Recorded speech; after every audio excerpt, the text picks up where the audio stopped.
Hi, Soad. Thanks for joining me. Hi, Johann. Thank you for having me. I appreciate it. Can you just start us off by introducing yourself and telling us a little bit about what you do? Absolutely. So I am Soad Tabrizi. I am a licensed marriage and family therapist. I am physically located in sunny Orange County, California. I am a transplant actually from Silicon Valley, what was once my home. Back there, back when I was growing up, it was not called Silicon Valley. It did not even We didn't even know what Silicon Valley was. It was just called the Bay Area. And the only way people would know who we were was if we said we're close to San Francisco.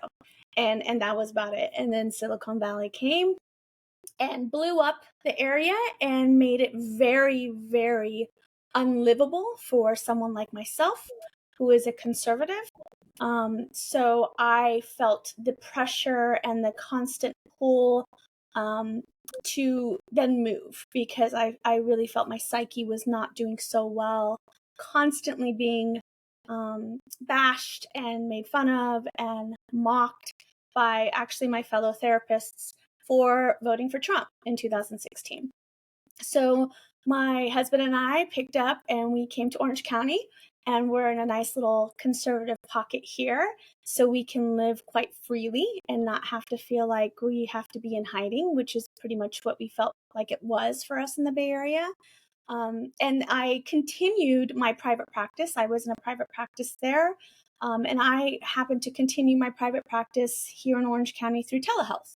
So I kept a lot of my clientele, continued to grow my clientele.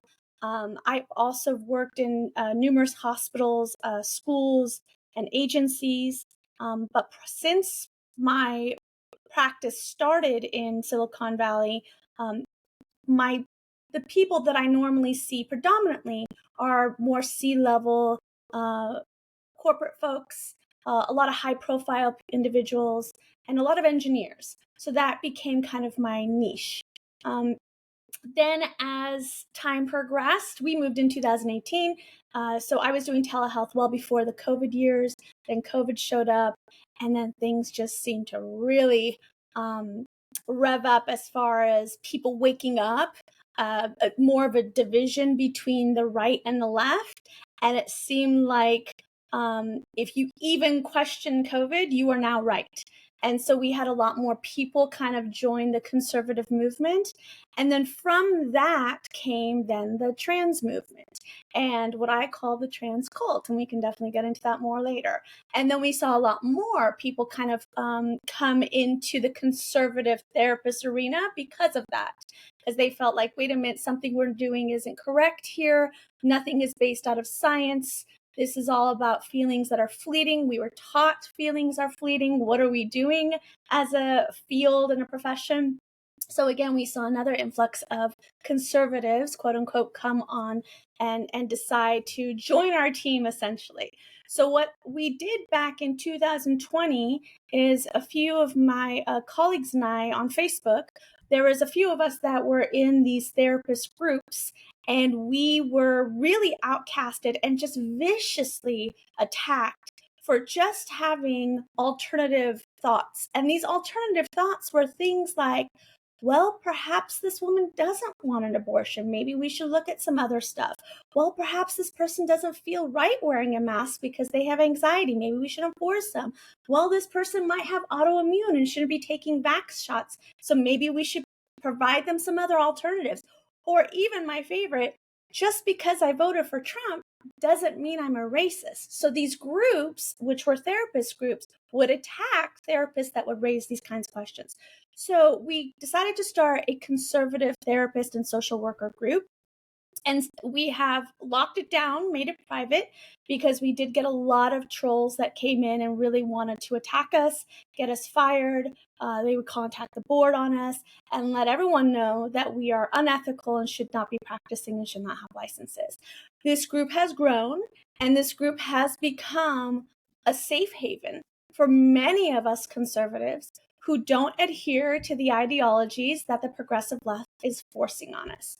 And I am one of the admins in that group. I am a mother bear for them, I've called myself. I protect them at all costs. I do whatever I can to empower them and to encourage them to keep fighting, because we need that. And then provide each other with tools necessary, scientific-based tools necessary to continue to help our clients as best as we can. So that's essentially me in a nutshell. I hope that wasn't too long for you, but that's what I do. So I'm still in private practice. I still just do telehealth. It was an easy transition for me because I was already doing telehealth, and that's primarily my my source of income, if you will. I have other little businesses that I do here and there, but that's primarily it. Awesome. So a few questions on that. How many therapists and what is the geographical spread? So in our therapist group, we have about 700, I want to say, give or take 700 members. Oh, that's pretty good. And we actually are across the world. We have some people in Canada, we have some people in India, we have some people in Mexico. I believe we have someone from Pakistan that's living there. We do have a lot of military families that are stationed. So a lot of times our therapists are American, but they are just stationed with their husband, or themselves is stationed in a different country. So we are worldwide.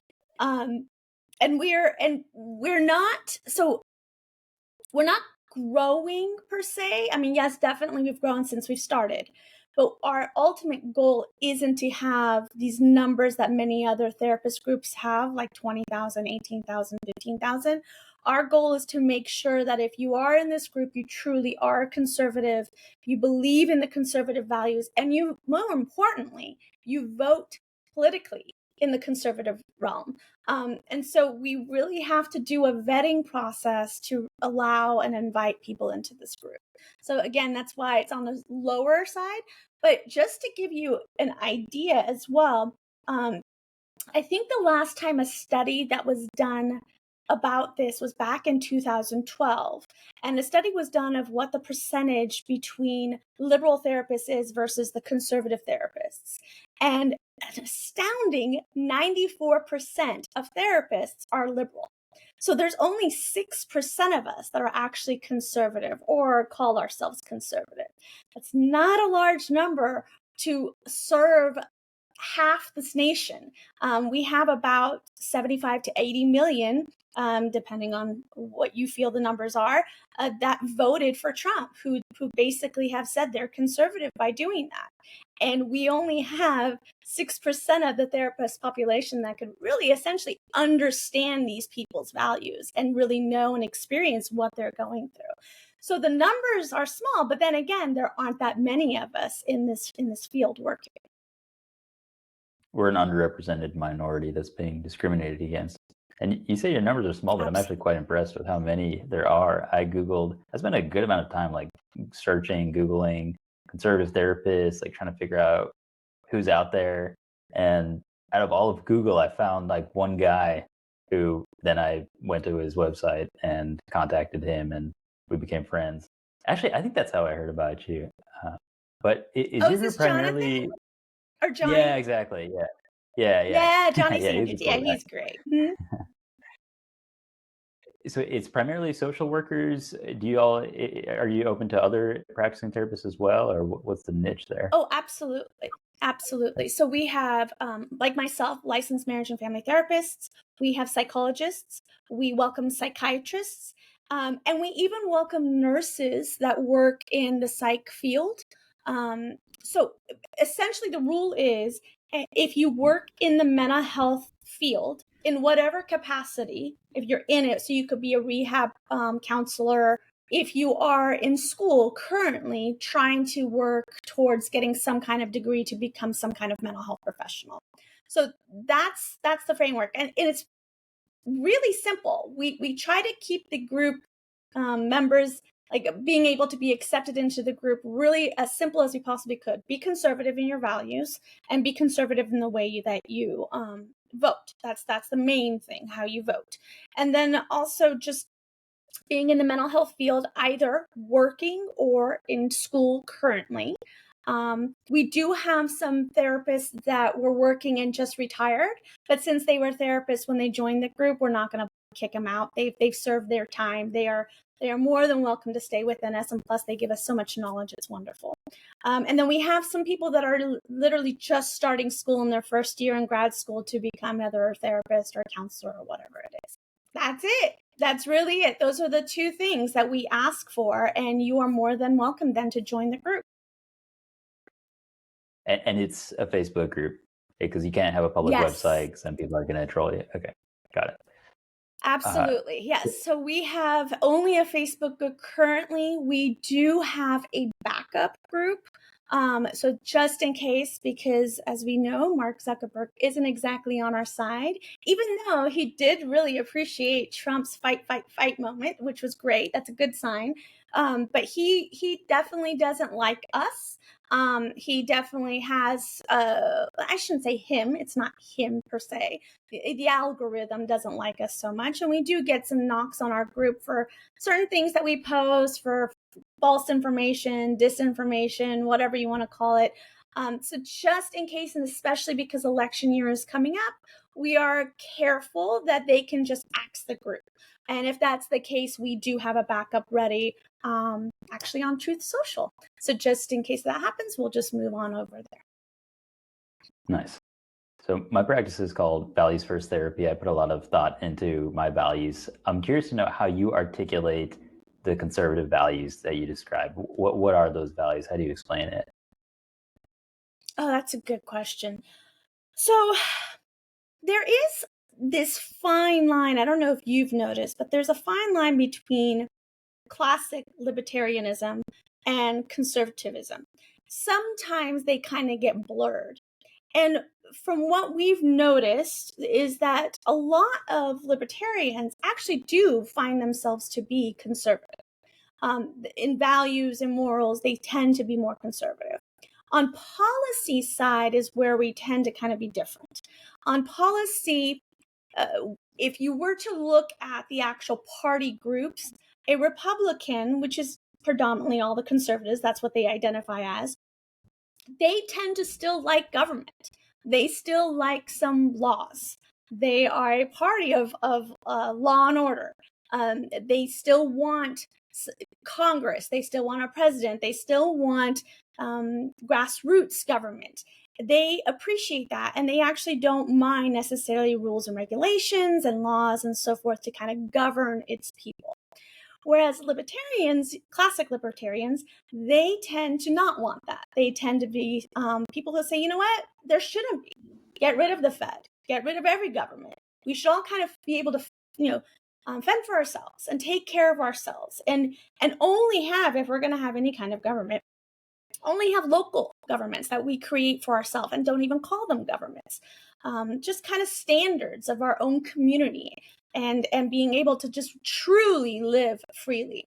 And so we've kind of blended the two, as far as, let me not say we, I've blended the two and have said, okay, I understand all about freedom, completely get it. And I do agree that we should be able to do whatever it is we want to do, despite whether it's a conservative value or not. You have that free will and free choice. And I believe that. But at the same time, unfortunately, we are in a country now that has been ruled by a government since its inception, whether it was first Britain or if it was then the US of A. There was a government. And to kind of go back and just kind of explode it and say, let's just start from scratch, is impossible. That's just faulty thinking. So we do need some kind of framework. Do I think we should get rid of the federal government? No. Libertarians will say otherwise. But I do think that because we've already started there, just to kind of blow that up is going to be impossible. So my values are a little bit on the conservative side, where it's like, okay, we should, or Republican, I should say, we should have some kind of government. It should be some kind of federal government, but at the least minimal invasiveness. Like, just don't be invasive on my personal life. Someone murders somebody, okay, you guys should step in. If there's rules and laws for the streets and making sure people follow the traffic signs, okay, step in. There needs to be some kind of law and order. I do still want cops around. But I do feel like you have the right to choose however you want. And that tends to be a little different for Republicans. For instance, I'm not advocating for either side on this, but they're usually pretty strict on the abortion law. And they feel like there actually should be a law to ban it. Where I'm more on the side of, well, let them decide. I don't like it. I wouldn't want to do it myself. But that's not for the government to come in and say, this is what we should do. So that makes me more on the libertarian side of it. Liberals are the same. They come in and say, no, there should be a law that says we should be able to do it. No matter what, we're forced to be able to do it. And again, that falls with the Democrats and Republicans. I don't agree with that. Let it be what they want. You decide. The government should not be involved. Same with marriage. I don't think the government should be involved. Whether it's straight or gay marriage, no government should be involved in that. If you want to get married, go get married. And I don't think it needs to be a license that you get from the state. I think it's something that you do ritualistically between you and the person that you love, whether it's from a church, whether it's just a spiritual thing you guys decided to do in your living room alone together. I don't care. But I do not believe that the government needs to be involved in that. So that's kind of where I fall, where the government is concerned. As far as just the moral stuff, yeah, I'm very conservative in my moral and ethical values. I do believe that there are only two genders, man and woman. I do not believe that there's this whole other stuff that's going on. I feel that people have more gender dysphoria and confusion if that's the case for them, that they feel they're a different gender than what they were born with. I do believe that marriage is between a man and a woman. That is what I think ultimately God wanted for us. Now, does that mean that I think it's bad that a gay person gets married? No, that's your choice. I don't care. You get to do what you want. That's the beauty of it.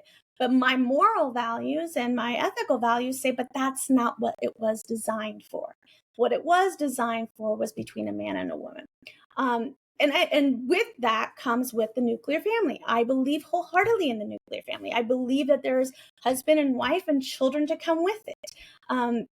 I don't necessarily approve of gay marriages with children involved as well. Again, that's just because of my moral convictions. I have plenty of gays that I know who don't believe that, but I don't look at them any differently. It's just something that I don't choose for myself and my values.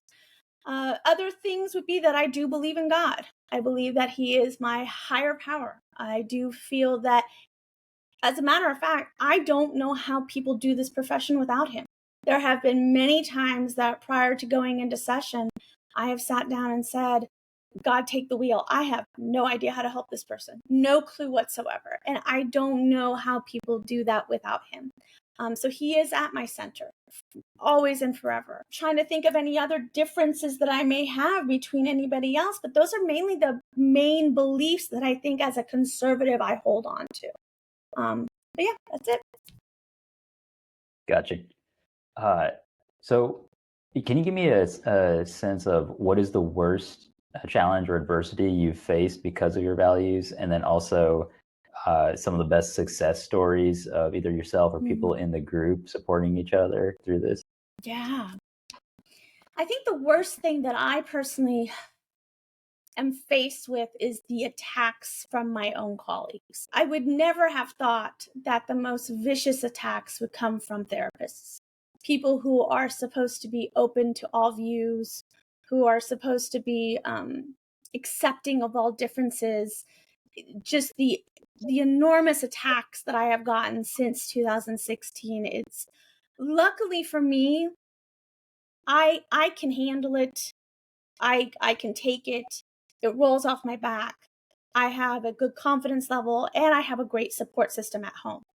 But I do personally know from people from our group who don't necessarily have that and who have a very difficult time with the attacks and remain quiet and remain anonymous and don't really like to stir the pot because they can't handle just one person telling them you're a whack job for believing the way you do. But those attacks have been nasty, to be able to say it bluntly. I remember the first year, it was 2016 when all of this really started. before our group was created, actually, there was an attack in one of the groups towards Trump supporters. And this person decided out of nowhere to create a post with thousands of members stating that if you are a Trump supporter, step down, stop practicing.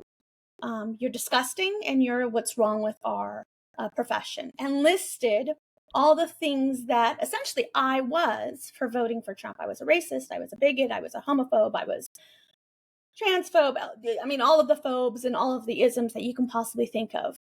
And this person took the time to list those in a very long post. And being who I am and being unable to keep my mouth shut, of course, I responded and said, thanks for calling me all these names without ever having a conversation with me. And sadly, I am actually an immigrant from another country, and I don't fit that characteristic that you're saying that I am. I am the brown person that you guys like to call brown. But I still voted for Trump because I'm not those things. And I want a free society. And I felt like Trump was the one that's going to give it to us. And from that, I thought maybe there might be this little bit of just a I'm sorry, or even just a little remorse. But no, then everyone came out of the woodworks and started attacking me like this. You're disgusting. You're horrible. Your license should be taken away. How are you even seeing anybody? And it has been like this since. It has not stopped. We just recently, from our group, found another troll within our group. This person went and took screenshots of things our members had said, went and called the board to try to get their licenses taken away, called CPS and made a bogus CPS report to this person. CPS shows up at one of our therapists' home, and it's still happening as of a few days ago. And it's like the attacks will not stop. And it's so difficult to step back and say, how is it that you're not taking to them? How is it that you're not taking a good look in the mirror and recognizing that you are truly having an adult tantrum for not getting what you wanted? And at some point, I hope that you can step back and just say, perhaps this is more of a me issue than it is a them issue. But I have not seen that whatsoever. And so that is the more difficult part of what my career is like for me right now. As far as the great parts, I would have to say I've had a couple, and it actually gets me choked up thinking about it. But I've had a few kids. I don't normally see adolescents in my practice. I make exceptions, and the few times I have made exceptions, and usually the exceptions are that the son or the daughter has to be mature enough so that I can engage with them as an adult, and I have to be able to have a conversation with them like I am with you and have them kind of keep up, because I don't childlike my approach to therapy. It's not childproof. And so with those times, I've had a few that were able to come in and see me in my practice. And generally, it's because the parent is so desperate because their daughter or son has been captured by the trans cult movement. And so the biggest rewards have been that these kids know that I'm a conservative, because kids love to Google you and know who they're dealing with. And especially if they came recommended by their parent, the kid definitely knows something's up. Like, okay, who's this therapist that my mom wants me to go see? Because obviously something's up. And so they find out that, oh my God, I'm seeing a conservative therapist. They meet with me once, and every single one of them, I have to say, has said, sure, I'll continue. And so we do. And they have all examined, questioned, explored, had thought-provoking sessions with me, philosophical sessions with me about their ideologies, their thoughts and theories in this whole trans movement. And even to the point where one has been able to move away from it completely and realize that, it was just a thing, like a new trend that they were getting into.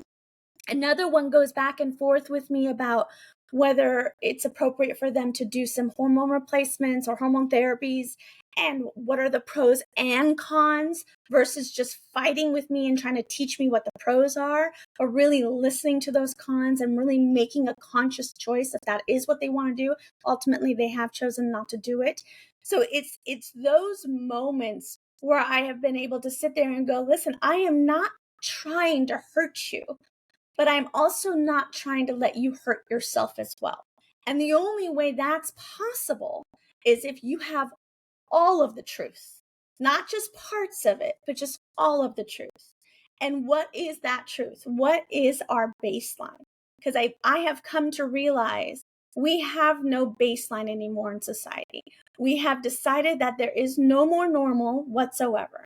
And I tend to believe that there is actually a normal somewhere in there, and that we are either a little below normal or a little above normal, but just sometimes not right there in that normal place. And discovering what that baseline is for us, and then being able to then kind of go, okay, let me take a look at this. Let me take a look at my life and decide if I am comfortable with the fact that I am so off kilter from normal. And am I going to be able to live this life for the rest of my life being this way? And truly speaking, they tend to say, no, that's too much work. That's too difficult to keep this up away from normal forever and ever and ever until I die. So let me find a better position for myself.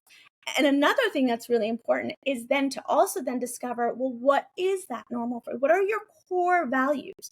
What do you believe? What does that normalcy look like? And are you living in alignment with that? Or are you walking in contradiction to all of your own core values? And being able to establish that has really been able to help them kind of go, I'm probably doing this wrong. I'm not even walking in what I say. I'm totally walking in contradiction to what I believe. Those have been really rewarding for me. And developing those core values actually goes across all demographics for me, from my engineers, from my creatives, to the adolescents, to the retirees. Just developing your core beliefs is what's really helped them kind of have aha moments for their own life. I love what I do. I love it. Awesome. Well, God bless you for Mm-hmm. witnessing to the truth like that. What is your Thank ultimate you. vision with all of it? Those are good questions. Honest to God, I don't have a vision for myself per se. I have more of a vision for this group or movement that's been developed. My whole vision is to continue to equip the therapists that are in the group with whatever encouragement and resources they need to not quit. Because so many are discouraged by what's happening to them personally, to their colleagues, to the profession as a whole. As I'm sure maybe you have seen and heard, we're getting attacked in our profession, in our field, by the likes of Matt Walsh, Candace Owens, Tucker Carlson. I mean, these people are wonderful people that I actually really do think have amazing brains, and thank God for them. But there is this attack on the field. And to have even our side attack our field, it can get very discouraging. So continuing to help them understand that despite what they say, you have to remember, and reminding them what they see is that 96% in our field. That's what they see. They don't see the 6% of us doing the real work. The 96 are loud, they're obnoxious, they're on the news all the time, they set the laws, they set the standards. So that's who they're speaking to. If they saw the 6% of us, I'm sure that's not what they would say. So I have to remind them of that. And I think that that's my vision, is to continue to be this source for them when they start feeling like they can't do this anymore, that I'm there to say, no, you can. We need you more than anything. Please don't give up. As a matter of fact, bring people with you. People need our help more so now than ever. And if we continue to die off one by one, they win. They win, and they've taken over this profession, which is exactly what they want, because through psyche, through our minds, they are able to create these ideologies. They are able to do basically what the MK Ultra was able to do, to just be able to kind of sit there and really mess with our heads and steer us towards a direction that they want this society to be. We have to stand firm so that they don't basically take over our field. And so that's my vision, is to be that for them. It's not going to happen without sacrifice. I was just listening to a Band of Brothers, and this young man writes to his mom that no war is won without young men dying, and comfort is preserved by sacrifice. Where do you get that strength to keep strong and persevere through the adversity? Do you have any strategies if you find someone who's wavering or is too scared? Hey, I'm scared to join Soad's group in case someone trolls me. How do you encourage them? So it comes with two different things. For me personally, it's a little personality, and then a little bit, or actually a lot of reframing of my thoughts. So growing up, I've always had kind of the personality where it's like I questioned everything. I always just was like, I don't understand why we're doing that. That doesn't make sense. I was always the kid in school that just didn't get why a teacher was forcing me to do something that just didn't have any growth for me in any which way. So I would question it. I don't get it, teacher. Why am I doing this? Please explain to me why I need to sit here for 3 hours in silence. If you can explain it to me, I'll do it. But I just always questioned. And that has always been me throughout my academic career. So that's the little bit of personality. It takes a curious mind. And I think that if you have just a little bit of curiosity to kind of go, but why? Then great. I want you. You're the one I want. I don't want the one that just is status quo, follows everybody, gets in line and follows the orders. None of that. We need people that go, but why? Help me understand why I'm doing this. So if you are curious, great. I want you to cultivate that curiosity. Then the other thing would be that if you are scared, for instance, I was scared. I really, truly was. What if the biggest fear, I think, for all of us is, what if my license gets taken away? And I had to really step back and go, why does that fear me so much? Why does it have a hold of me? That what if my license gets taken away? And so much was actually had to do with pride and the amount of work that I had to do just to get that license, that if I were to lose it, I would look at all that work as just, it was useless. Why did I do that? And that work essentially was all the years in school and all the hours you have to do in order to get your license, and then to then take the tests and pass them. I don't know how it is for you, but we had 2 tests back when I was getting my license. So, then to have to take these 2 tests, and God forbid you don't, pass, and all of those thoughts really plagued me, like, oh my God, if I have to give this license up, then all of that is taken away. Then I had to do a reframe. So I am basically looking at and looking to the past as a reason for my forward. And I didn't want to do that anymore. I didn't want to have to sit there and say that tells me there is some guilt involved, some bondage, and hold some kind of holding involved from my past that's not letting me move forward. I don't want that. I'm going to let go of the past, and everything starting from today is what I'm going to use to go forward. And today I have a lot of experience. Today, if I were to lose my license, that's okay. I can still practice what I'm doing just as a counselor. Or maybe better yet, I can go become a teacher and teach. Or better yet, I can then maybe go into some kind of hospital as a rehab specialist. It's not the end of my career. So once I was able to just look at the present and not look at the past, that helped. Then the other part was pride. There is this sense of pride for a lot of us in this field of, look at me, I have a license. Look at me, I have some kind of control over your brain, over how you think, over how you're going to approach life. Has to do with my stature, has to do with who I am within the society. And that pissed me off about myself. I did not like the fact that I carried any of that pride, because who am I? If I am someone who says I look to God and I turn to Him as my higher power, then I have to walk that. And that is what I'm talking about with walking in alignment with my values. If God is truly my values, then I truly need to walk in that alignment. And if I have pride, I'm not doing that. I'm walking in total disharmony from anything I believe in. And what I believe is that God knows, He's got this, He's in control, and I am but a servant of his, just doing his work. That's what I am. So once I was able to reframe and kind of let go of that pride, then it was easy. Then I was like, okay, well then screw all this. This is great. I don't need my license. Take it. Take it from me. I will still do this work. I will change my name from licensed marriage and family therapist to counselor. And I will, or coach even. I can grab a certificate if I need to as a coach. And I will still help these people. I can still take all the same classes as everybody else. That is not a problem. And realistically, this is what really hit it for me. Realistically, the only way my license will ever be taken away is if one of my clients were to call the board and say she has harmed me and been able to prove that harm, and me basically saying they're right, I have harmed them. I totally harmed them. That is really the only way a license can be taken away. So other than that, I'm okay. I'm in the clear. Everything is fine. I'm going to continue in this fight.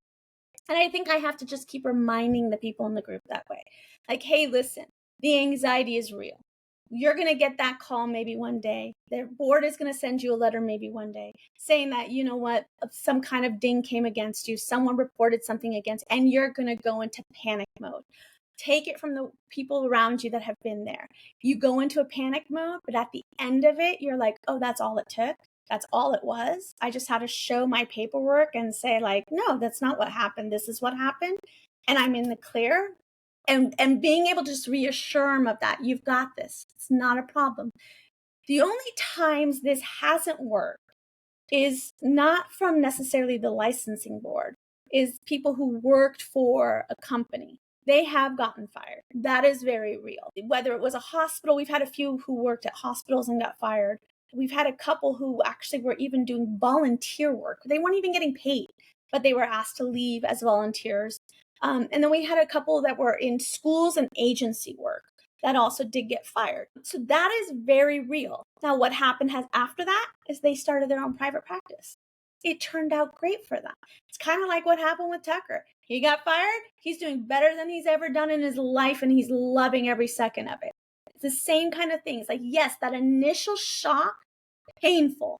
But once you get past it, you realize like, what a blessing in disguise. I am free now. I get to do what it is I want to do. I don't have that government entity over me telling me what it is I'm supposed to do. So just again, reminding our team members, our colleagues, everyone in that group that it's okay. You're not alone. You're going to get through this. You'll be fine. I hope I answered that question. Awesome. There's a high price to losing the license, but there's an even higher price to losing your soul. Yes, that's what I think. And again, the likelihood of you losing your license is so slim, but losing your soul, we fight that battle every single day. Every single day. So forget about the license. And sure, it's just this nice thing that you get to put next to your name. But for the most part, unless a client that you've harmed, and I know you will not harm a client because that's just not who we are in our nature to harm any clients. Unless you've harmed a client, you're good. You're fine. You have no one else to answer to except the people that you're helping and you're teaching and you're helping grow. Those are the only people that you're answering to. Do you have any concerns that one of your clients will be out to get you? No, I don't. I have a very good screening process. So if I have new people, I screen well because believe it or not, there's trolls that try to come in for a consultation and just to kind of see if they can catch you in something that you'll say in order to then be able to go to the board and yeah. So what I did, I used to have free consultations. And I noticed from that, I would get a lot of like these random people that I was just like, this doesn't sound right. Something just sounds a little too off with you. I mean, I've heard stories, but your story is just, it's not congruent, as we would call it. And so I noticed that because my consultations were free, there were plenty that would come in and kind of catch me. in consultations, I don't do therapy anyway, so I'm careful. I don't tend to give advice or help out in any which way. I'm just listening to your story and seeing if I can help you. But I saw that once I started charging for my consultations, then I got none of those anymore. They don't want to have to pay to be able to troll you, and so I figured that that was the better route for me to go. And this actually was something that was very hard for me to decide to do because I did free consultations since the start of my private practice. And I vowed that I would never charge anyone who wanted to come and basically interview me to see if I was going to be a good fit for them as a therapist. I just always felt like, let it be free. It's okay. I don't mind. But because of the attacks and the amount of actually work that I do put into the consultation, it's not just me listening to you, but I do put some work in. And I wanted to be able to freely put work in without the fear of what you described. I just started charging recently, and it's worked. So yes, there was a little bit of like, I better protect myself by doing this. And so I had to put these measures in place to protect myself. But the people that are in my practice now, no, we have a wonderful relationship. And most people, believe it or not, seek me out because I am a conservative. So for the most part, I'm not worried about it. It's my clients from Silicon Valley that have kind of didn't know who I was politically until I kind of made it more known, just because of the world that we live in, because of what we're dealing with, and our views kind of need to be shared more so than not. But even them have not in any which way felt any kind of change or shift from me. So I think I'm okay. What do you say to someone who says, "Hey, so Ed, that's great for you that you're being so like public and open about this, but like I don't want to turn people off. I don't want people to know what I think, and I'm not going to be able to befriend them and get to know them, and so I'm just gonna like keep a low profile and just kind of like talk to people privately until I get to know them better." What would you say to that person? So are we talking about conservative therapists or counselors who are Right. basically saying, Yeah. I come across them often. There are plenty a good handful that I know that kind of fall in that. What I have seen them do, though, is follow me on social media.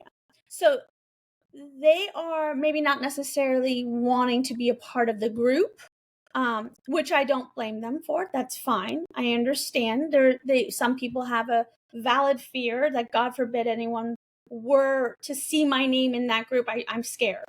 Fine. I'm not going to debate your fear. I hope to encourage you to get past that fear, but fine. But yet they follow me on social media. They like a lot of my posts. They engage in my stories when I share. And in my social media, I am very, very vocal about my views. And more so in social media, I go more towards the politics side of things than I do about mental health.